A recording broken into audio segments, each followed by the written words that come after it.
During the COVID-19 pandemic, the demand and usage of disposable surgical masks has increased rapidly. However, while we are trying to save ourselves from the pandemic, Mother Earth is not being saved. As a result, approximately 13.4 million disposable masks are being thrown away worldwide every single day. Most of these masks go into regular waste streams where after being disposed of, they are picked up by the garbage truck and brought to recycling facilities where they are sorted and then processed in an incinerator, releasing 2,000 tons of CO2 equivalent gas into the environment every day. Meanwhile, masks that are not properly disposed can end up in natural environments such as ocean and land masses.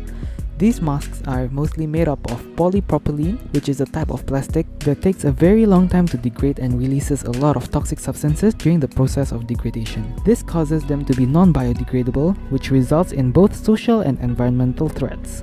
So, with the ongoing pandemic, how can we redesign the disposable mask such that it can lessen our environmental impact while still protecting ourselves from the virus? One way to negate these negative effects to the environment is to change the main material used for the mask. A suitable candidate for a replacement material could be polybutylene succinate. This material is biodegradable and can take the same form as a non-woven fabric containing small pores on them to trap particles. Furthermore, this material can be enhanced by coating it with nano-whiskers which are permanently positively charged and thus is able to attract even smaller particles such as the SARS-CoV-2 virus. A research team from Korea has shown that this biodegradable filter is just as effective as the N95 mask, removing 98.2% of PM2.5 particles. And the best thing is, it can be biodegradable within 4 weeks in composting soil.